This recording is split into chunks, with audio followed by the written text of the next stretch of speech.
એક દિવસ ગૌતમ બુદ્ધને તેના શિષ્ય આનંદે એક પ્રશ્ન રજૂ કર્યો, અને પ્રશ્ન એ હતો કે ભગવાન, આ પૃથ્વી ઉપર કઠણમાં કઠણ જો કોઈ વસ્તુ હોય ને તો તે પથ્થર છે, પણ પથ્થરથી પણ કોઈ કઠણ વસ્તુ હોઈ શકે ખરા? ત્યારે ગૌતમ બુદ્ધે કહ્યું કે હા, એમનાથી પણ કઠણ અને બળવાન વસ્તુ છે, અને તે છે પાણી. કોઈ પણ પથ્થર ઉપર એક ધાર પાણી વરસે ને, પડે ને, તો ગમે તેવો મજબૂત પથ્થર છે ને તૂટી જાય છે.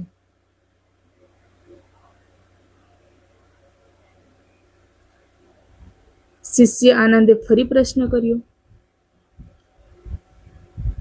કે પાણી કરતાં પણ વધારે કોઈ મજબૂત બળવાન વસ્તુ છે ખરા?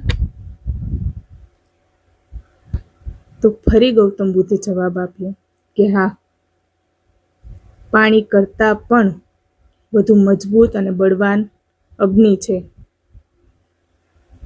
કારણ કે અગ્નિ છે ને એ પાણીને બાળી નાખે છે.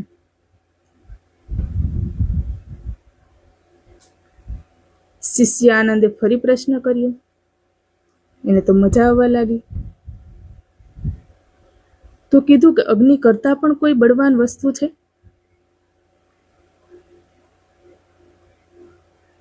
ફરી ગૌતમ બુદ્ધે જવાબ આપતા કહ્યું કે હા, તે છે મેઘ. મેઘ રાજા અગ્નિ ઉપર વરસે ને તો તે ઓલવાઈ જાય છે, ઠરી જાય છે.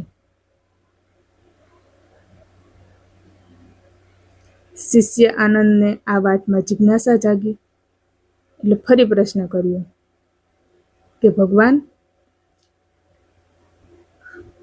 મેઘ કરતાં પણ કોઈ બળવાન શક્તિશાળી વસ્તુ હોઈ શકે કે છે, કે ગણાય છે કોઈ? ત્યારે ફરી ગૌતમ બુદ્ધે જવાબ આપતા કહ્યું કે હા, પવન. પવન એવી વસ્તુ છે કે ગમે તેટલો વરસાદ વરસતો હોય ને તો તેને વીંધી નાખે છે, વિખેરી નાખે છે.